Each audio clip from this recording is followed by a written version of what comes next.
I'm here talking with Virginia and Paul from Auckland Museum. Well, my name is Paul. I'm online producer for e-learning at the museum. We're very, very new to our role here.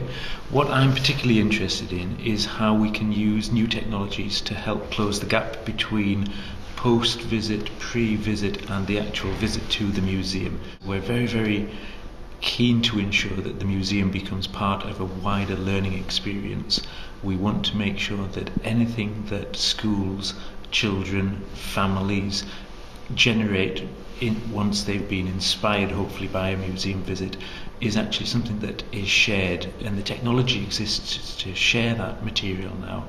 So I think the museum is very keen to ensure that they create an environment where it's easy to share content that has been generated by a museum visit.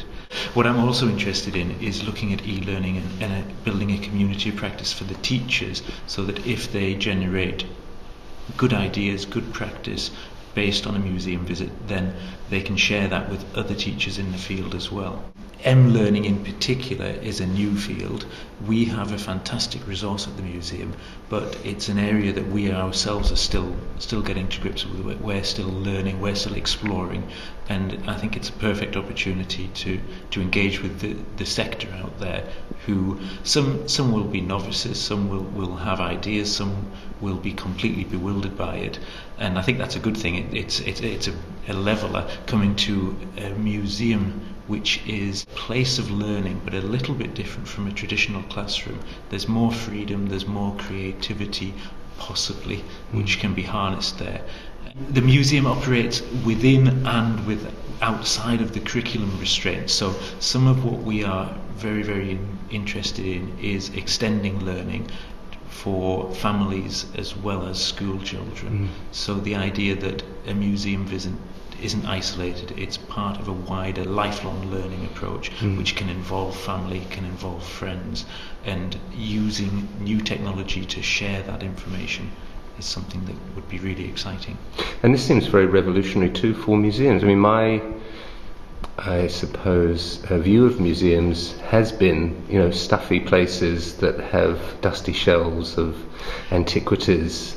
Yes, I think the museum is positioning itself very well. We have a new media department now, so we are very keen to embrace and explore new technologies. Not all of the new technologies will be something that will be run with, but we will be looking for technologies that meet the demands of our visitors and what we as an organisation want to share and allow people to experience.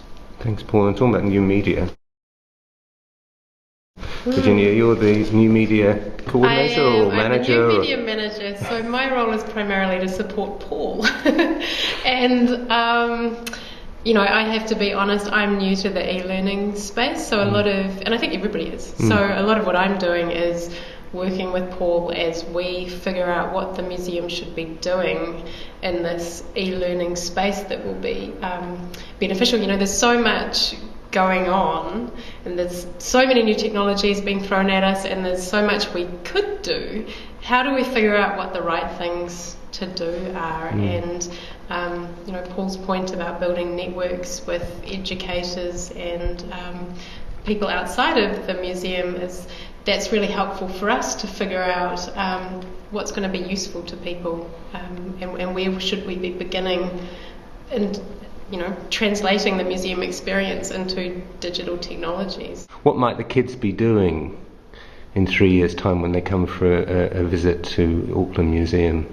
First of all, I think that they would know that Auckland Museum exists and therefore want to come and visit us. I think capitalising on that potential for creative energy that museums instill in people, we inspire people to think creatively and to take that away and make something different. Using new media technologies to facilitate that process as far as possible, from outside the museum contributing something in, to coming inside to maybe think a little bit more, and then leaving to take that into another experience, and even further would be fantastic. It's funny, I think that what we're doing isn't too far different from what museums have always done, but there are new tools that we're using to foster that learning experience and that creativity and that inspiration.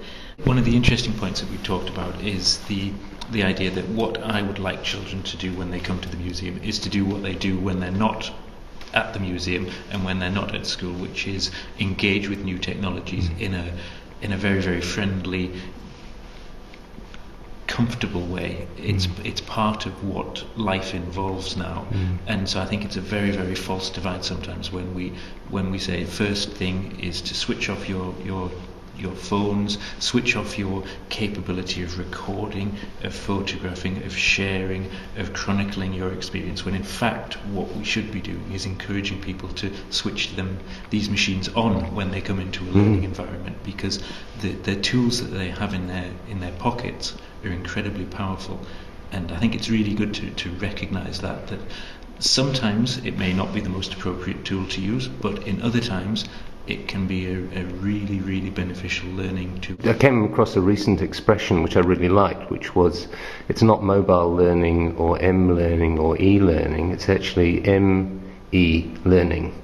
It's meLearning, and it's all about me, and it's all about my experience, and it sort of somehow resonated with me that it is. Everything now is, my experience of the web is unique to me. It's my tags and my personal wallpapers and my connections. And may be holding here for posterity. And that's a very interesting shift for museums in general, who have traditionally been seen as the authoritative voice. Yes. And how does a museum that was once the place that distilled information and distributed information, how do we now cope with conversations about facts and objects, which is what we want to do. Objects are about stories, and stories, whether they come from members of the museum staff or visitors or friends of visitors who they were talking to about a visit to the museum, those are all relevant things that we need to look at capturing, because they will add to the significance of the museum collections. So the visitors then are